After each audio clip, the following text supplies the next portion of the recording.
This is Eitan Weinstein. And I'm Naor Menninger, and you're listening to Two Nice Jewish Boys.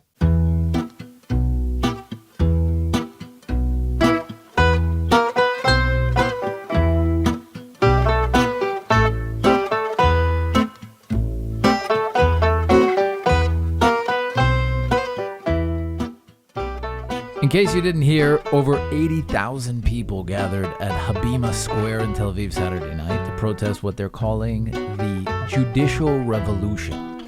This revolution, the protesters assert, which is being carried out by Prime Minister Netanyahu, or Crime Minister Netanyahu, and his right-wing coalition partners, is a threat to our very democracy. The reform, proposed by brand new Justice Minister Yariv Levin, plans to grant the coalition the power to appoint judges and enable them to override the Supreme Court, along with other legislative changes. These are hotly debated issues here in Israel. Many people see them as either a breath of fresh air for democracy or a strike of death. Today, we're going to break down the Israeli judicial system and the proposed reforms, and we have just the guy to help us out. Professor Moshe Koppel, the founder of the Kohelet Policy Forum, a think tank dedicated to Israel's future as the nation state of the Jewish people, to strengthen representative democracy, and to broaden individual liberty and free market principles in Israel. Professor Koppel happens to be sometimes a computer scientist. So we might also discuss how ChatGPT could help us, write the Israeli constitution or punctuate biblical texts. We are super thrilled to have you on the show. Thank you so much for joining us. Delighted to be here. So how do we start? How, as Noah mentioned when you walked in, how does it feel to be the most hated person in Israel right now? There's got to be a couple of rapists out there who are hating more than me. Come on, guys. I mean, maybe the top 10. Can we? Okay, fine. 7. We'll give you number 7. Number 7. How does it feel to be number 7 most hated person? It doesn't feel that fantastic, actually. I would rather that everybody go, wow, that's really good stuff. Thanks for coming up with that. It really looks good to us. Yeah. Well, didn't happen. Do you actually feel it though? I do. Not terribly. I mean, it's not. Look, the honest truth is, if I kind of had doubts whether I was doing the right thing, if I thought maybe this was like really just a bad idea, then maybe I'd say, all right, yeah, maybe they're right, maybe I'm wrong. But I've been working on this for 20 years. I've been following the Israeli judicial system for all that time. Been watching all their excesses, all the stuff that they do, and I know I'm right. Okay, and I read the stuff they're writing about, and I go, no, that's not in the law. That's not in the law. None of the stuff that you're talking about is in the law. There's not a single thing in this law, in this whole reform, which is a bunch of laws, that to me seems like it would be a threat to Israeli democracy, a threat to individual liberty, a threat to minorities. I'll tell you honestly right up front, I kind of identify as libertarian. I'm very much a free market person, individual liberties person. I don't like the government telling you what to do, even though, you see I'm wearing a kippah on my head, but I am not in favor of religious coercion in any form whatsoever. So I certainly wouldn't be involved in a reform that I thought would in any way be a threat to anybody's liberty. Yeah. It's not. So, but it seems like on Twitter, at least, the left, when people... There's a lot of economic debates on Twitter, on Israeli Hebrew Twitter. And it seems that always when right-wing people with right-wing capitalists, libertarian agenda write something, the leftists go, oh, you're with Forum Kohelet, right? That's like saying you're racist, basically. That ends the debate. They don't want to have anything to do with you if you somehow, because there are researchers, right, who work at Forum Kohelet. Many of them are very, very prominent on Twitter.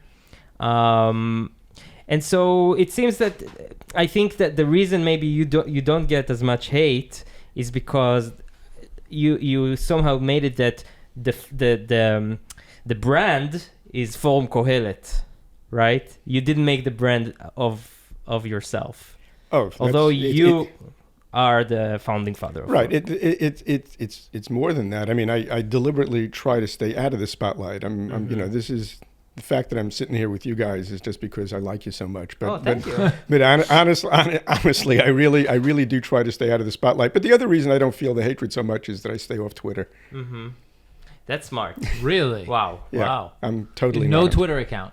I actually Or have did an account. Elon but Musk kick you off, or? No, I was never. I mean, I signed up, but just so that if somebody sends me something, I can look at it. But I never actually. I've never posted anything on Twitter, and I rarely read it. So what is it, if you try to relate to the left, what is it that scares them so much about this organization, the Kohelet organization? I don't want to speak for the left. I'd rather speak for Kohelet and why I do what I do. I mean, you should ask the guys on the left why they hate us so much. Most of the stuff I see that they write about us, that we're against, we hate poor people. We're against democracy.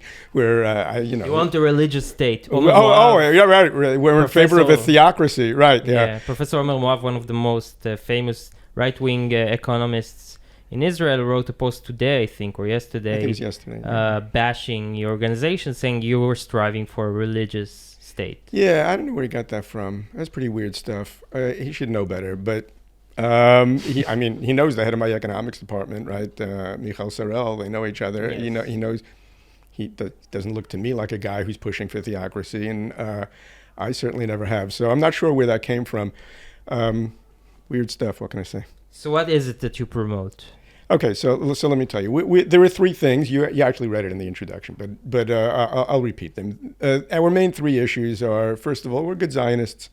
We want Israel to be the nation state of the Jewish people, whatever that means. We've tried to define that in some way, basically in the nation state law, which, by the way, has nothing theocratic in it. The nation state law, which people argue about all the time and claim it does all kinds of awful things, it's only less than a page long. Anybody could actually just read it and see. It doesn't mention religion. It doesn't mention the rabbinate. It doesn't mention anything about anybody's individual rights. So I think it's a more or less reasonable statement of what it means for Israel to be a Jewish nation state. So that's one thing we're in favor of. Another one is free market economics and individual liberty in general. Mm-hmm. And the third one is what we call mishilut, which is a kind of an elegant way of saying that we think that the balance of powers between the branches of government needs to be redone, and in particular, we think that the judicial branch has too much power. Okay. So this whole recent debacle kind of smacked you guys right in the face. No, we kind of were involved in creating the debacle. I mean, to be exact, it's not. We have been pushing for. I founded Kohelet like 10 and a half years ago. We've been pushing for judicial reform since day one. The blowback, has been interesting to deal with, but we've been dealing with this stuff for a very, very long time. By lobbying, or how do you go about it? No. By doing research and looking what other countries do, figuring out what are the main issues here that need to be dealt with, writing up proposals for reform, and then quietly talking to people, to politicians. Ministers, Chavrei Knesset, bureaucrats who are, in a position to be making decisions. We've been talking to them for many, many years. What you're seeing now, this proposal is the result of a decade of work behind the scenes. Mm-hmm. So, and as I understand it, Yariv Levin was kind of the man, right? The man of the hour. Like, he has been a proponent of this reform. The Minister of Justice. The new Minister of Justice has been a proponent of this reform for a very, very long time. And when Bibi made him Minister of Justice, it was kind of a very clear signal that he meant correct business. Yariv has been on top of this situation since before Kohelet was even formed. We were formed in 2012. Yariv has been in the Knesset since 2009, and this has really been his pet project ever since then. In his inauguration speech, yes, he exactly. talked about it. He did. So Yariv has always been big on this issue. We didn't have to convince him. He was already convinced, but we have been working on very concrete proposals. Mm-hmm. And so, okay, let's get a bit into the nitty gritty. Can you tell us what the Maybe let's just start from the reform. What the reform All right. If it ain't broken, why fix it? Yeah, right. Exactly. It's all perfect. So let's do it this way. First, I'll just tell you, tell your listeners what's in the reform, and very briefly, and then maybe we can cover some of the history of the relationship between the courts and the other branches of government in order to see why such a reform was necessary. Okay, so roughly speaking, the reform deals, first of all, with how the court can strike down laws, rule them unconstitutional. So they've been doing this since 1995. They never really had authority to do it, but one can possibly read it into to some of the basic laws. The basic laws say that no ordinary statute shall be inconsistent with this basic law. So they read into that means that if some statute is, by their interpretation, inconsistent with the basic law, then they could actually strike it down. I mean, others would say, well, no, it didn't say you could strike it down. It just says that laws shouldn't be inconsistent. But that doesn't mean that you get to strike them down. But in any event, since 95, they've taken that authority for themselves. And the idea here was that one major part of the reform would be to say, what are the circumstances under which they could actually do that? So the idea was to, first of all, recognize their authority to do that. There was no law that ever said the court could strike down laws or how they should do it. And the reform proposes that in Chok Yesod HaShvita, which is a basic law judiciary or something like that, that they would add a paragraph that says the judges can strike down laws. However, first of all, it has to be the full bench. That is, there were 15 justices on the Supreme Court. Usually only 3 of them would sit on any particular case. And the idea was, we would say, no, all 15 of them have to sit. And you need a special majority in order to strike down a law. So that was one of the things. How many? Well, in Yariv's proposal, it's 12. But I always say if you put a number into a law, that's an opening for negotiation, right? So, but I would not advise them to go too far below that. But in any event, the number that the law says right now is you need 12 out of 15. It also says that if the court strikes down a law, that under certain circumstances, the Knesset could override. Right? Say, well, we understand that your reading of the law is that it's inconsistent, but we think that the law is in fact consistent with the basic laws, and therefore you can't strike it down. It also says something which should be obvious and shouldn't have to be written, and it's embarrassing that it is written, that the courts can't strike down basic laws. Now, just understand why it's embarrassing that it should say such a thing. The court, basically, when they said we can strike down ordinary legislation if it's inconsistent with basic laws, was saying, look, the basic laws are our Constitution, right? They said we want to give them constitutional status. So once you've given them constitutional status, the idea that you could come and say, well, okay, even though that's a clause in the Constitution, but we think it's unconstitutional, right? You can imagine in the United States, if somebody ever said that there was a clause in the Constitution that was unconstitutional, that they would be laughed out of town, right? That's just an absurd idea. In any event, since in Israel the judges disagree with that, and after having turned it into constitutional legislation, they said, and now we're going to rule on whether or not it's constitutional. They haven't yet struck down a basic law, but they have heard cases about striking down a basic law, and they said, look, we have the authority to do it.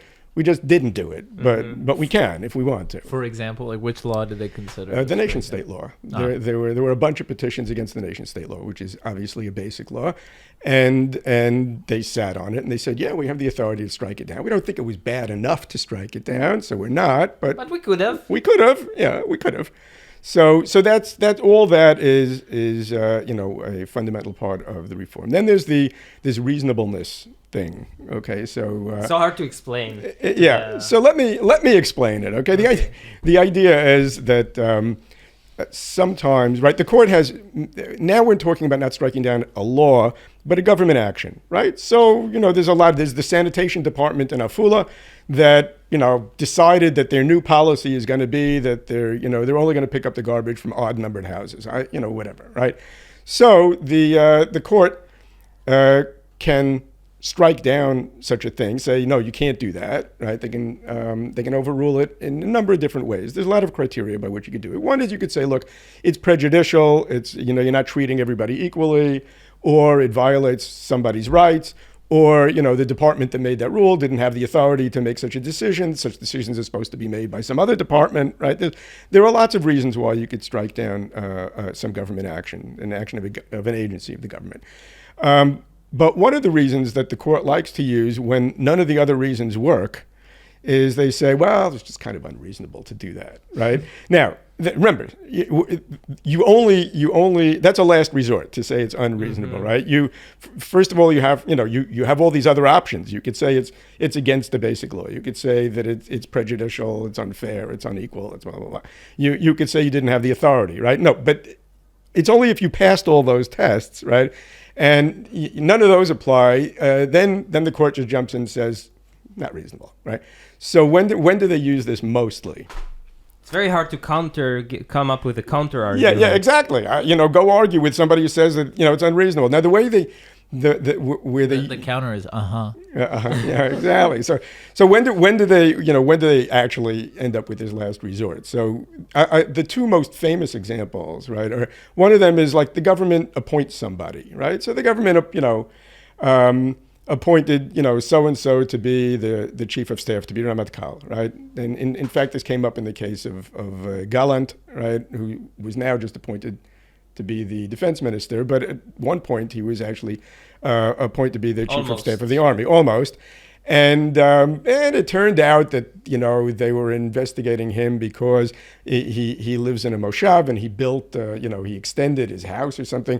And he annexed huge parts, allegedly, of land illegally. Of land that wasn't his. Okay, you know what? Whatever, right?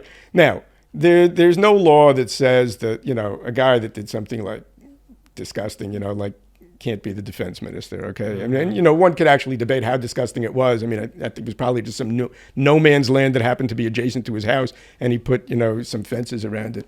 Whatever, it doesn't matter. No need to defend the action itself. The point is, they want to appoint him to be defense minister, and the attorney general chief of staff. to be chief of staff, right? And the attorney general says, well, you can't. So, well, why not? The law is pretty clear that unless somebody's been convicted of an offense and he's actually exhausted all his appeals, then he can serve in the position, right? And he had not been convicted at all. He hadn't had his day in court. Nothing had actually happened. And so the attorney general says, well, it's just not reasonable, right? So the first question you should be asking me is, well, who cares if it's, what the attorney general says? The attorney general is just, some bureaucrat. Like, why do we even care, right?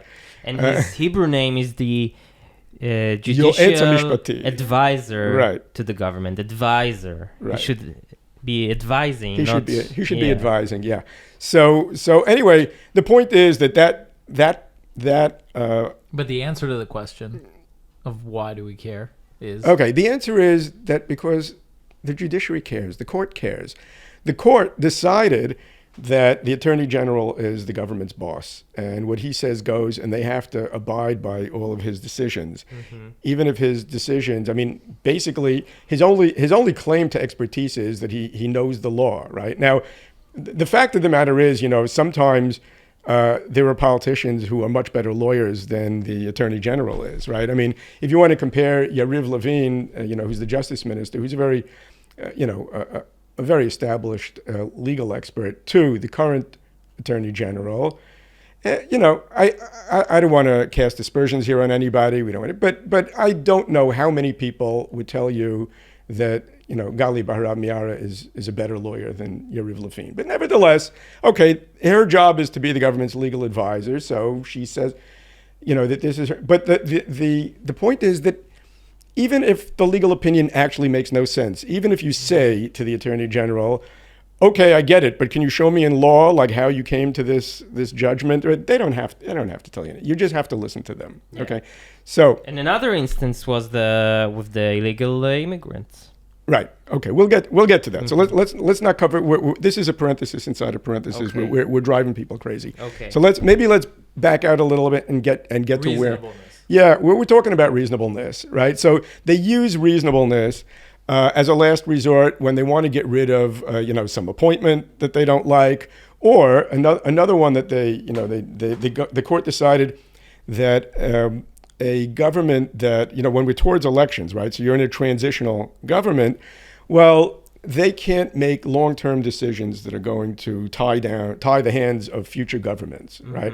Now, most people in the country, unless it's a leftist government. Yeah, well, okay, as we'll see momentarily, right? So most people in the country think that that there's some law that says that the government is somehow limited, once they announce elections, but the answer that is actually completely untrue. The law, according to law, a transitional government and an ordinary government are exactly the same. There's no distinction between them. There's no such concept as a transition government. Okay, it just doesn't exist.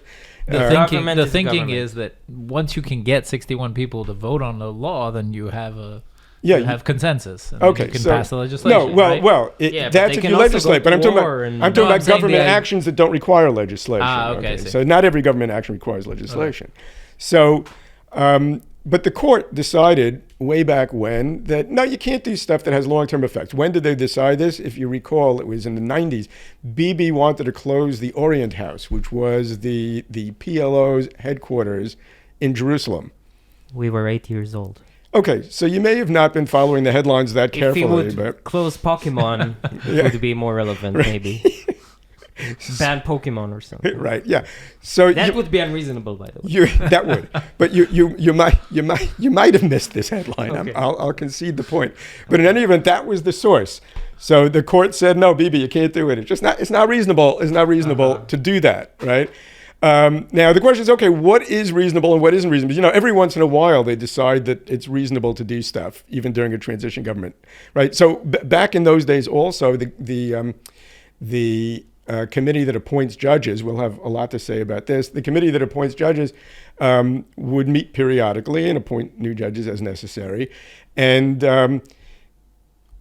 Dorit Benish, who eventually became the Chief Justice of the Supreme Court and is very closely allied with Aaron Barak, the high priest of judicial activism. She was appointed to the court. People don't know this, but it was in the period between the murder of Yitzhak Rabin and the formation of the next government. It was actually a transitional government that she was appointed in. Okay, so it seems that it was okay for the committee that appoints judges to meet during a transitional government and even to actually appoint a Supreme Court justice who they knew at the time would ultimately become the Chief Justice of the Supreme Court. Why even go so far back? I mean, Lapid just signed, right? We're getting there, man. Okay. This is the build-up. Don't give him a build-up. Okay. So I thought you were just going to give us one example, but no. So then a couple of years later, Ruth Gavizon was a candidate to be on the Supreme Court. Tzipi Livni was the Justice Minister at the time, and she wanted to move Gavizon's candidacy ahead. Aaron Barak did not like Ruth Gavizon very much. Okay, I should now say the late Ruth Gavizon, and he didn't like her too much because the way he put it, he said, Ruthie has an agenda. Okay. And she had cooler hair too. She did have cooler hair than Barak, yeah, there's no question. But she also had an agenda. But it turns out that an agenda only matters if it's not Aaron Barak's agenda, right? You're allowed to have that agenda. You just can't have Ruth Gavizon's agenda, who was against judicial activism. And he made it very clear that he didn't want her to be sitting in the court. And the committee was supposed to sit and make an appointment. And then it was decided that there wasn't actually a court decision, but they said, hey, it's a transition government. It's just not, it wouldn't even occur to us, right? That the committee could sit during such a time. So that's how they killed her candidacy. But the most outrageous example of where the court just is completely arbitrary in what they allow and don't allow and what's reasonable and not is that Yair Lapid made a deal essentially with Hezbollah that he was going to give Lebanon Israel's territorial waters, a big chunk of territorial waters, and it was a very controversial thing. It was Kohelet's opinion that by law they even had to have a referendum before they could do it. They decided that they were going to make this deal even without a Knesset vote. Right? They didn't even put it to a Knesset vote. Do you know when they did this deal? It wasn't just during a transition government. They did it literally 5 days before the election, right? They could have just waited till the new government came in and let them decide whether they like it or not, but they didn't. Okay, so they said, it's an it's a defense emergency, security. It's a security matter. That's a magic word here. You say security matter, everybody says, oh yeah, okay, fine. Also, they did illegally because according to the law, they should have held a referendum. Yeah, that was our opinion, but we petitioned the court on this thing. It's always embarrassing for us when we go petition the court because we're against judicial activism, and in this way we're actually inviting judicial activism.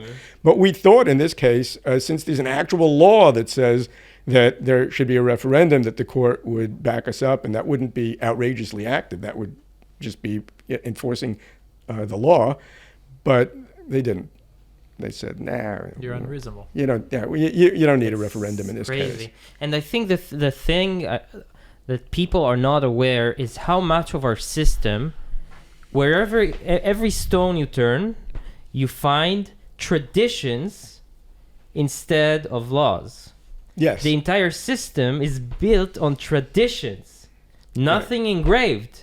That's right. Crazy. The court has even invented a concept called a minhag chukati, right? A constitutional tradition, where it says there's no such law, but an ordinary statute cannot actually contradict something that is not only not a basic law, right? It's not a law, right? But it's a constitutional tradition. They actually raised the possibility. In the end, they didn't use it, but you can find the idea of minhag chukati mentioned, right, of a constitutional tradition mentioned in a number of court cases. But also, the general prosecutor's entire role, his entire tool of everything he can do, his powers, his might, it all derives from traditions, from past verdicts of the court instead of a law. Precedent, yeah. Yeah, precedent. Right, so the court bases its decisions on earlier decisions that it made, right? So once Barak did something, outrageous in the 90s, 25 years later, everyone, it's perfectly obvious. I mean, they just, right. Barak, by the way, had this trick that he used to do where he would put some very activist idea into some long, 300-page decision that he wrote, where it wasn't relevant in particular to the case. It didn't affect the outcome of the case, but he just, kind of dropped a principle in there that, the court can do something or other. And then in some other case where that principle was now, he was going to pull out the joker, right? He would say, "Ukefi shekvar katafti," right? As I have written previously, and by then it's already, it's a well-established matter, right? Yeah. That was part of his bag of tricks. He loved to do that. Suchard. Right, exactly, right. exactly. So anyway, we're inside this crazy morass of tangents over here because all I was doing was talking about the reforms, and but you were talking about reasonabment. Is there anything beyond that? There's more. There's more. Okay. There's more. So lay it out. The next thing is, but I want to come back to reasonableness because of all the reasonableness tricks that they've done, we didn't even get to the most insane one. Okay, it's exciting. Remind me to get back to this one. Okay, just say the magic word Amiro Chana, okay, and okay. That'll trigger me. Okay, but just don't say it too soon because then I'll just get carried away. So. The next thing, briefly, the next ones, so that so that we can dig in. Okay, so briefly, the next ones are, first of all, how do we appoint Supreme Court justices? Right now there's a committee. Of 9 people. 3 of them are sitting justices. You need to have 7 in order to appoint somebody, which means that since the judges all illegally, by the way, collude and decide who they're going to support and who they're not going to support, it means that they have a veto, right? Because without them, there's only 6. So the reform, changes the committee. It's still a committee. There's still 3 judges on the committee, but the Justice Minister gets to appoint 2 additional people to the committee, and instead of the 2 guys from the Bar Association. Most people in the world are going to go, the Bar Association? You got 2 jokers from the Bar Association appointed judges? That is true. Yes, we do. He was going to replace them with one Chaver Knesset, one member of the Knesset, and one minister, right? That's that.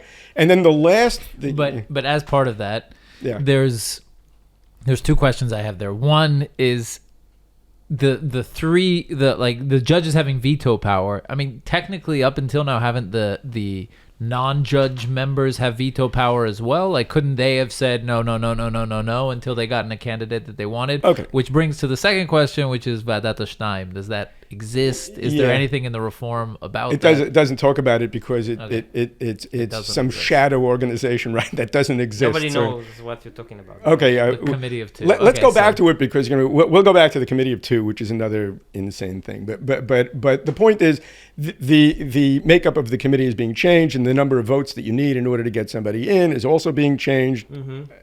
So that's one thing. Yeah, you're gonna let politicians pick judges, basically. Basically, yeah. Okay. The interesting thing, by the way, I'm sorry for this. I got to do it. We're gonna get back to it. But here's a crazy thing. Okay.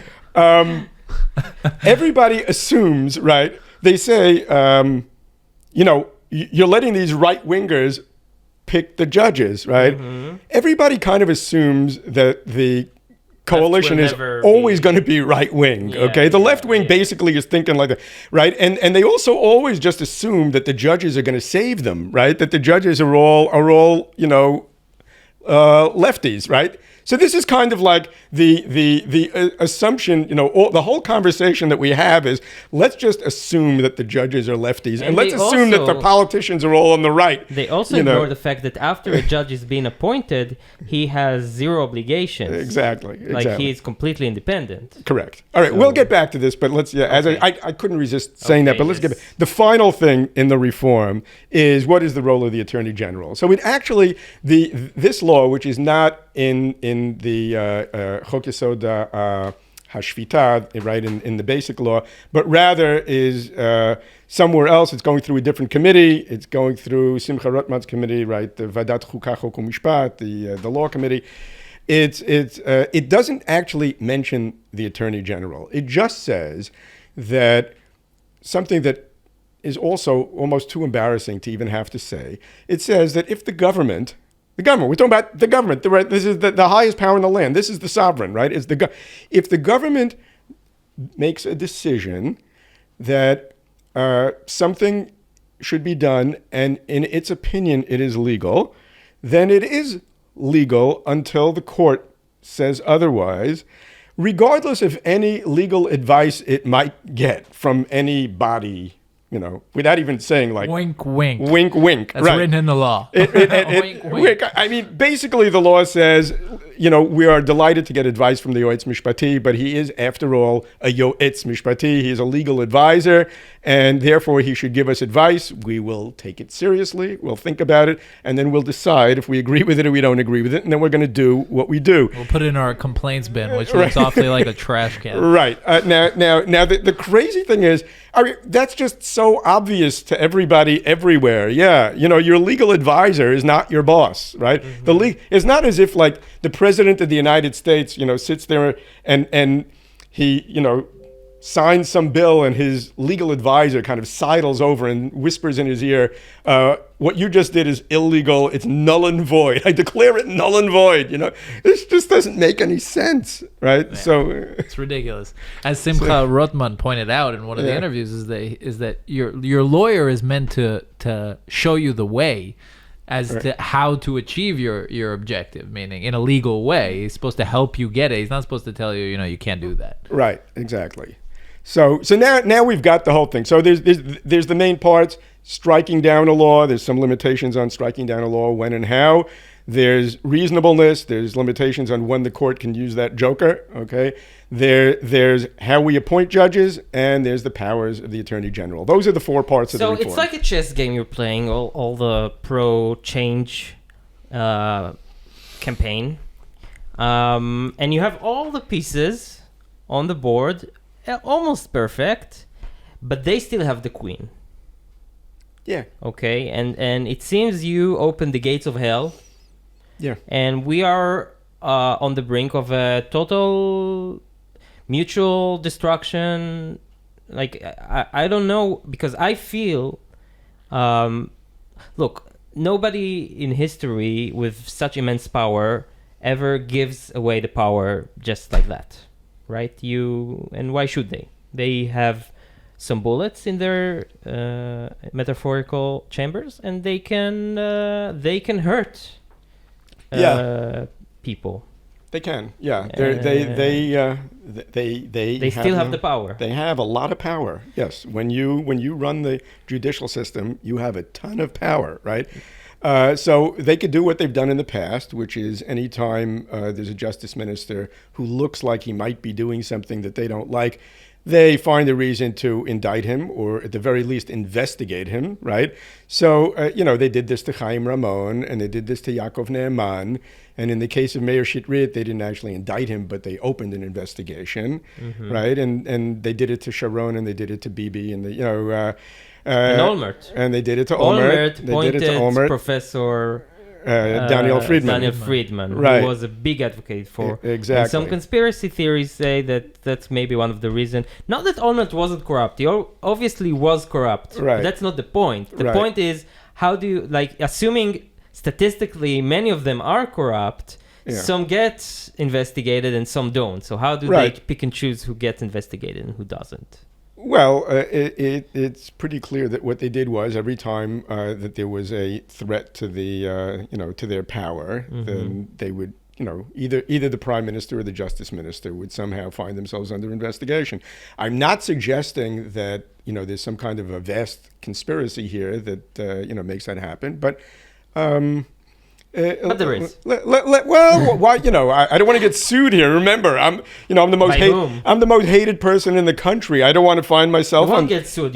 You'll just get. Someone will, as they say in Hebrew, someone will sue you a case. Right, litfoltik. Yeah. So, in any event, let's just say that it's. Are you scared? I'm only slightly. I don't want to take any unreasonable risks. I don't want to say anything that would leave me too vulnerable to some counterattack. I'm not talking about, but I'm talking about them, because what they do, they dig in your past. Not that you have anything to hide, but they dig, they check, everything, all your tax reports, all your. Right, they could do that. They could do that. I am really a pretty big chnun. I mean, the only nerd, right? The only guy who's a bigger chnun than me is Yariv Levin. I mean, if they can find something on Yariv Levin, really, come on, guys, it's just not possible. Give it up, right? Yeah. So. But he didn't go party in the dungeon club. I don't think so. I don't think so. So I think it's going to be hard for them to find anything on him. I hope they don't come after me. I really do. But I don't think they'll find anything on me either. They are trying. They are trying. I would assume so. So, for example, first of all, of course, they have Deri in their hand. Right. There is zero reason for them to let him stay a minister. No, I think what they're going to try to do is to flip Deri. Okay, if they rule now that Deri can't be a minister on grounds that it's unreasonable, right? That would be pretty amazing. Okay, I think that would not. What I think is more likely from their point of view is to find some way to keep Deri in their hands, right? Like to say, well. We're gonna let him temporarily be minister, and we're gonna see, how things go. They'll find some way to drag this along so that Deri gets the hint that if he's a good boy and he decides that maybe this reform is a little premature or whatever. Wouldn't that be too obvious, right? You would have thought that indicting 3 justice ministers and 4 prime ministers would be obvious, right? Yeah. Apparently wasn't too obvious for them to do it. Okay, so you're not optimistic that. How optimistic are you? What are the chances here? Somebody asked me that question today, and I think that the odds of getting 100% of the reform are pretty close to zero.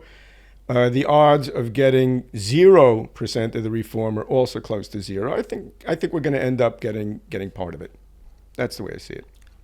No more than 50%. Probably closer to 20 or 30%. That's a reasonable estimate. I don't know which of these to say first, so I'll just say them both. Committee of 2 and Amir Ohana. Okay. So the Committee of 2, we basically when there were candidates for to be judges, right? Even not Supreme Court justices, but lower court justices. They would have like these courses. They'd have them come in, and and they actually had like two friends of the judges on the Supreme Court who would like kind of look around and decide which of these people looked like they were part of the family, right? And they would report back, and give the Supreme Court justices like info on who they thought like fit in, right? But they didn't exist. None of this existed. This was all, just very, very clandestine operation. But is there actual evidence to this? The existence of very much so. Yeah. They admitted that it existed. It wasn't. They didn't deny it. But here's the Amir Ohana story. Okay, this is a fantastic example of where a bunch of different things come together, right? Both this reasonableness thing and the attorney general getting to be the boss thing, right? So you put those two together, and now the attorney general could just say, that's not reasonable, right? So people ordinarily, when they, you tell them that the judges say that some things are unreasonable, the image that comes to their head is something like Caligula appointing his horse to be a consul, right? Like really outrageous stuff, right? In the States, the standard, would be arbitrary and capricious. In other words, it's something that no reasonable person would think makes any sense. Okay, so now let's see what happens when this idea that you can decide what's reasonable gets to your head completely. So, Shai Nitzan, who's a story in himself, and we could do a whole interview just about Shai Nitzan if I wasn't scared to death of the guy. He's a scary dude. He is. But his term was over. Okay. Amir Ohana is the Justice Minister, and he's supposed to. And Shai Nitzan is one. He's the chief prosecutor, which is one.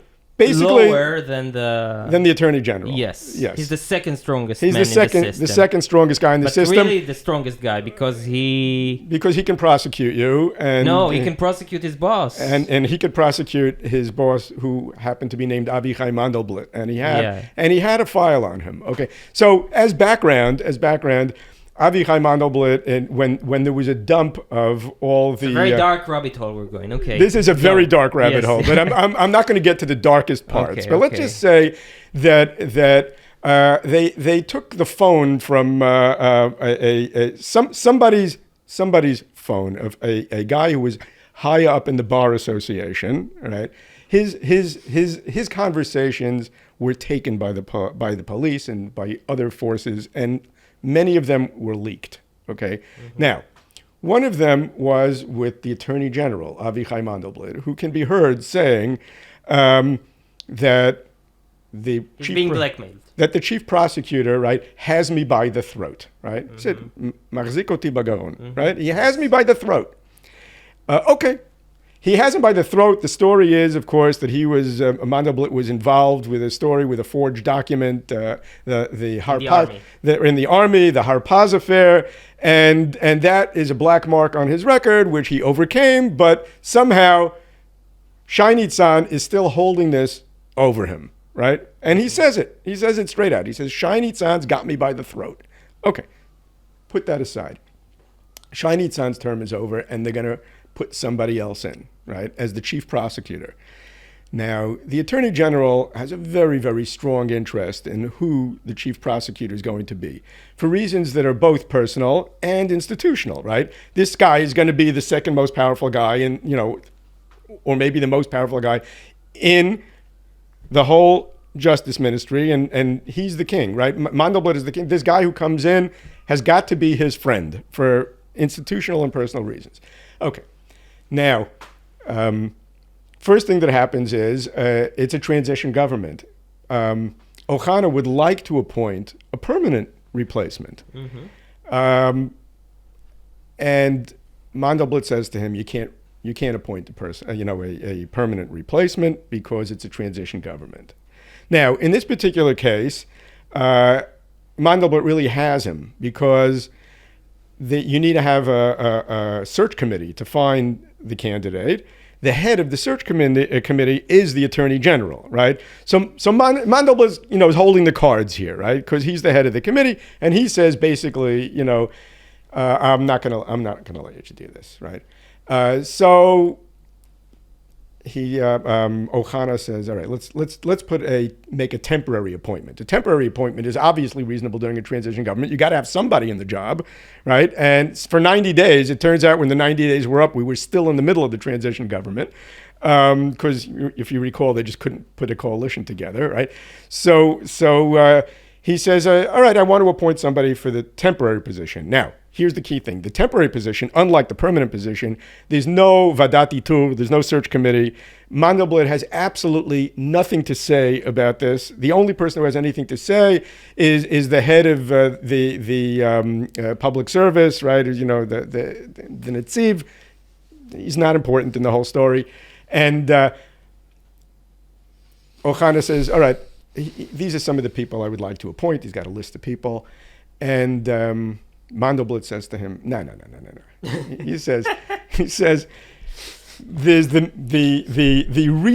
scope of reasonableness, right? What Barak called the mitcham hasvirut, right? There's the scope of reasonableness. Anything outside the scope is unreasonable and you can't do it, right? Anyone. Right? So listen to this. So you think Caligula's horse is outside the scope, and right, when people who are like senior people in, who are already in the prosecution apparatus would be, not Caligula's horse, right? No. Mandelblit says there's only one person, okay, right? His name is Momi Lemberger, right? Momi Lemberger is in the mitcham hasvirut, right? He's within the scope of reasonableness. Anybody whose name is not Momi and not Lemberger, right, is not a reasonable candidate to be the chief prosecutor, right? Can you imagine such a thing? This is like insane. Because this guy was his apprentice, basically. One of his. Anyway, clearly they knew each other. Right? They had met. It was Mandelblit's horse. They had met. Okay, so right. So what does Ohana do? So what does Ohana do? Ohana, he's had it. He says, "I'm not appointing, Momi Lemberger. I'm appointing somebody else." Okay. All right, Orly Ben-Ari Ginsburg. He's appointing her. She's a senior person in the prosecution. It's not like somebody he found at McDonald's, right? I mean, she's like a very senior person. Yeah. And he appoints her. And as soon as he appoints her, right, like the next day she's about to, It was a shit show. She's going up. Like there's a tekes, right? They have a ceremony where she is, now being put in as the chief prosecutor for 90 days, by the way, so it wasn't that big a tekes. They probably, didn't have like a huge cake or something, right? And as she's going up there, there's an emergency appeal to the Supreme Court judge, right? Who's the Shofet Toran, right? It's just like, there's one judge each week who's like in charge of getting the emergency cases, right? And there's an emergency petition to Meni Mazuz, who hates Ohana, right? He has been trying to screw over Ohana in every possible way, right? And it comes to him and they say he says, no, can't do it. I'm issuing an injunction against this appointment, right? Now, okay, on what grounds? Right? He's got the authority. She's a perfectly injunction can do, right? And they just unreasonable. Unreasonable. They just killed it right there. So in the next time, they're good. So she didn't become. She didn't become. No, So she never who did? became. Oh, you want to know how the story ends? Crazy thing. So Ohana makes another temporary appointment, a guy named Dan Eldad, also another senior guy, and he's in. And they let him sit there for 90 days. Nobody cooperates with him. Everybody kind of like treats him like a pariah. And the 90 days are over. We're still in a transition government, right? And Ohana says, okay, well, I guess we got to roll it over, right? So there's an immediate, there's a immediate petition to the court. A bunch of no-name lawyers, go to the court. They should not have any standing in this case, right? We haven't even talked about standing. Standing is like anybody gets to go to the court, right? You get to go to the court. You don't have to suffer damages. In normal countries, right, you can only go to the court if somebody did something to you. No, but here you go to the court and you say, I'm really pissed about what they did, okay? Yeah. It's got nothing to do with me at all, but... You don't even have to show someone else, no? No, you don't even have to show someone else. You just show up, right? So sometimes someone from within tells you to do it. Yeah, of course. There's the famous Gingy, right? I think, by the way, they keep saying, that the right wants to kill all the Gingis, right? That's one of the things they say while you need the court, right? The redheads, right? Yeah, that's the argument. What if the politicians, without the court, they would kill the redheads, right? Yeah. I always say, why do they always say? I think it's because they don't really care about all the redheads, the court. They just care that they'll kill Elad Shraga, and he's not going to be able to bring all these crazy petitions to the court. Yeah. He's a serial petitioner. He's a serial petitioner to the court. Yeah. So he's the head of the organization that organized the protest, right? Yeah, exactly. Yes. So after 90 days, when Ohana wants to roll it over, so they there's this petition, and of course, who gets to make the decision on the petition? Who's the judge that gets to decide, Many Mazuz again, right? Many Mazuz is just, him and Ohana are just right. And Many Mazuz, rules. Yeah, of course. It's like, he says, this is the great part. They had just said that he should kill the rollover of Dan Eldad, right? At which point, the obvious thing would be that Ohana would then just appoint a third person, right?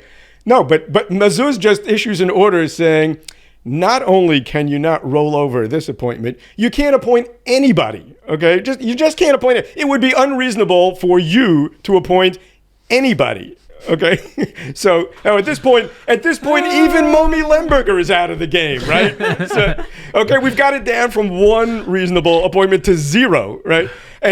So then at this point, what does Mandelblit do? Mandelblit appoints himself, right? He appoints himself. For the next 8 months, the guy with the authorities of the chief prosecutor of Israel was the attorney general himself. That's amazing. It's cool. Yeah. If you can pull that off. Now you want to understand why they don't want this reform? My God, if there's an actual reform and this country runs like a normal country, they can't get away with that kind of crap. Yeah. And one of the big problems today is if a judge or the chief prosecutor is corrupt, there literally is no one who can do anything about it, because he also decides. They work with the police, and they decide. They get to say to the police recommends, the police investigates you, me, okay, and then they don't make the decision in Israel. They only give the file to the chief prosecutor, and he decides whether to press charges or not. So there's literally no one who can prosecute the prosecutor. I assume in such a case, the attorney general would have the authority. But there was the case of Ruth David. I mean, This isn't so hypothetical. I mean, she wasn't the chief prosecutor, but she was very, very senior. And she was caught with all kinds of corruption. She got away with it. Yeah. Right. And she knew too much. Right. Did they ever... put Menayak up on, did it, an English version of, it's a great TV series. Roy Dan 2 weeks ago, right. And we asked him about it, if there's English subtitles, and there isn't yet. No. Oh, yeah, so... It'll be in Spanish. In Spanish, yeah. Okay, not in so, English. All right, well, all you people who don't speak Hebrew, when it comes out in English, you should definitely be watching Menayak, both seasons. One last thing before we get to the computers. The main criticism against Kohelet is that I have to ask you about it just for the record, is that you're being funded by evangelists. Really? I think. Somebody said that? No. I'm making you're being funded by very questionable characters, right-wingers in America, and so I think evangelists, tycoons, right? Okay, so the objection is that our donors are right-wingers and they're wealthy. Okay, so I just want to say that I would have loved to, run Kohelet based on left-wing donations, Soros, maybe? and right, or perfect, absolutely. If Soros comes to you and says, "You take $1 million," you take it.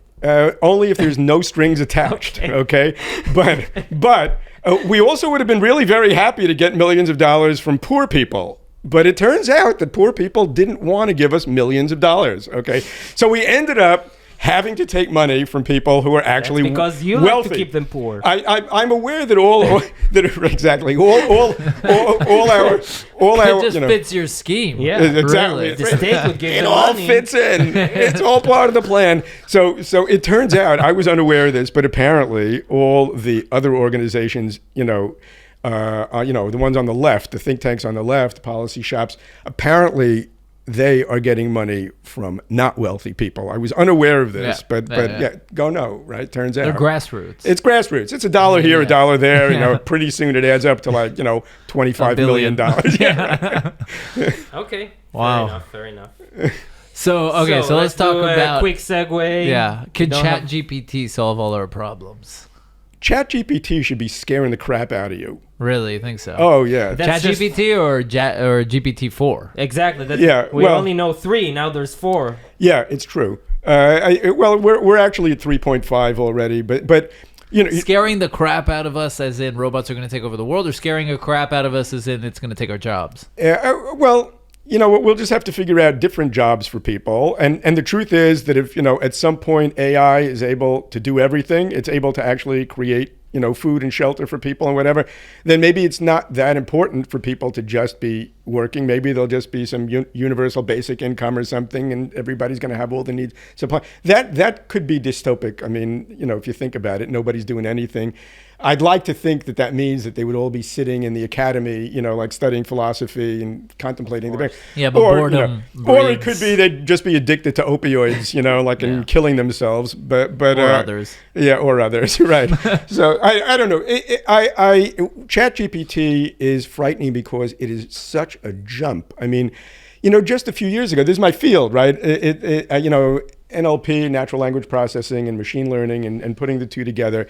And if just a few years ago, like somebody could actually be writing their master's thesis on anaphora, you know, like it says she, and the next sentence says, you know, or the sentence before says Bob and Alice, and you need to know that the she is actually referring to Alice and not to Bob, right? You know, and you'd come up with all kinds of theories, and you look at ChatGPT, and it has somehow solved like all of these like niggling NLP problems that people have written theses on and whatever. They just dumped, you know, like billions of words into the thing, you know, a gigantic, humongous neural network bigger than anything that you could imagine. And it just eats it alive and starts spitting out pearls, right? I mean, it's just unbelievable.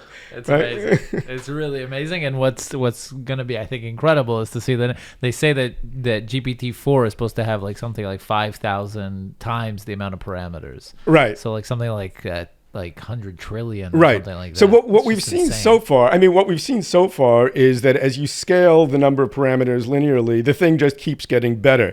I don't know if you could project that out forever, you know, that it's just going to keep getting really like qualitatively better as you know, keep getting more and more parameters. I have no idea. I did see a post of someone who was able to like basically detect if the likelihood of it being a ChatGPT output was high or low based on the complexity of the syntax of the sentences. So people. In your case, it knew it wouldn't tell the difference. No, but so I'll tell you a beautiful thing somebody Either did. ChatGPT or Eitan.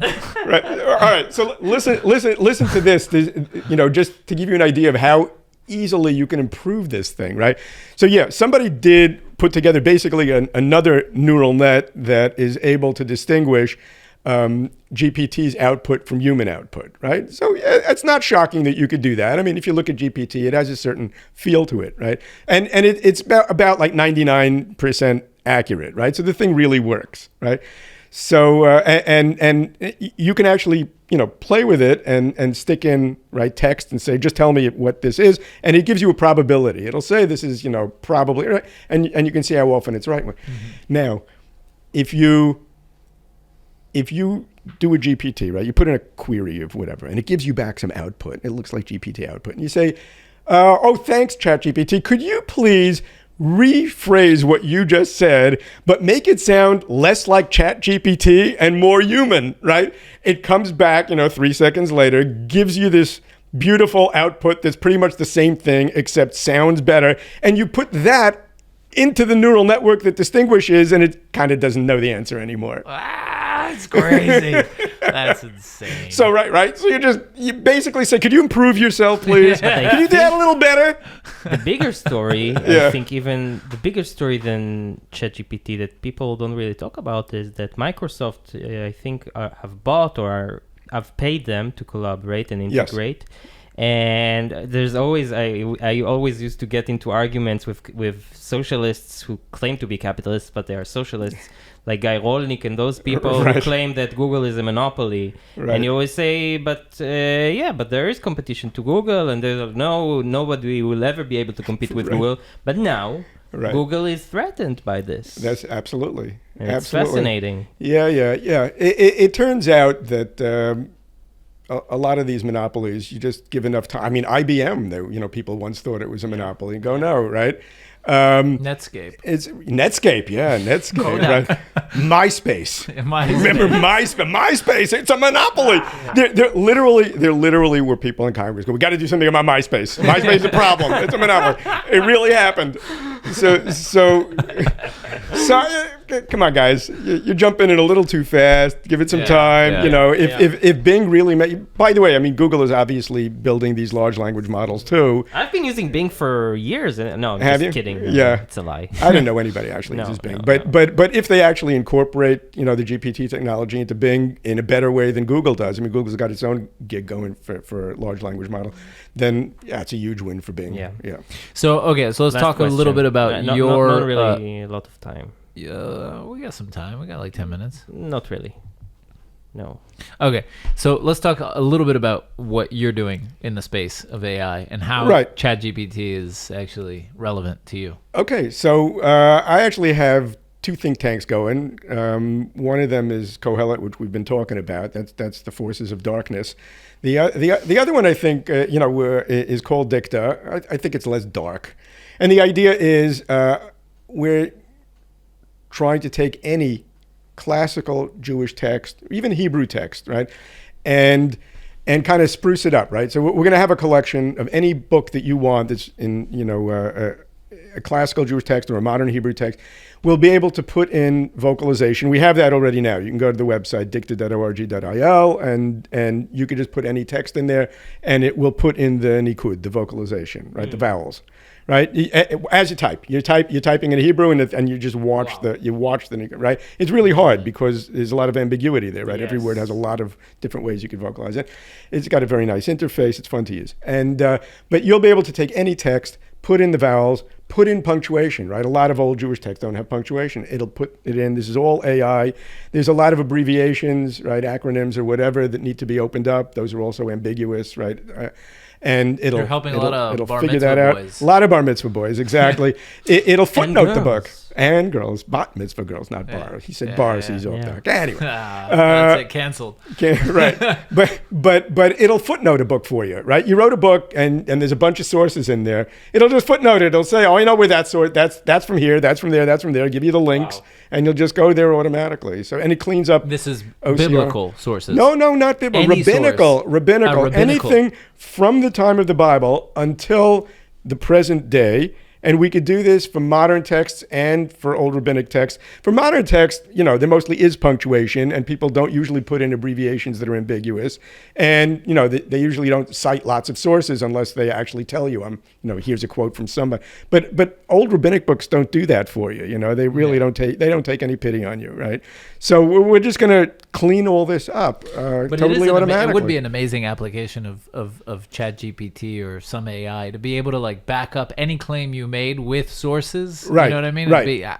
Somebody's working on that now. Yeah. Really? Yeah. There's a guy named Richard Socher, and he's got a thing called u.com, I think. It's what it does is, you put in a query and it gives it to ChatGPT, and then it extracts that information and puts it into Google. The problem with ChatGPT is that it's outdated. It's they trained it a few years ago, so the data is, but you could take all that good information it gives you, and then start finding it in Wikipedia and fleshing it out with Wikipedia or other articles like that, and then you can actually source it, right? Because you say, I found that sentence basically, or something equivalent, right? So that's a parlor trick, right? I mean, they're just taking ChatGPT, taking Google, mashing it together. It's a mashup.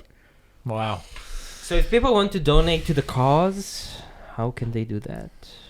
I'm not going to do a shameless appeal over here. Not appeal, but if someone wants to support Kohelet. But if somebody like a poor person.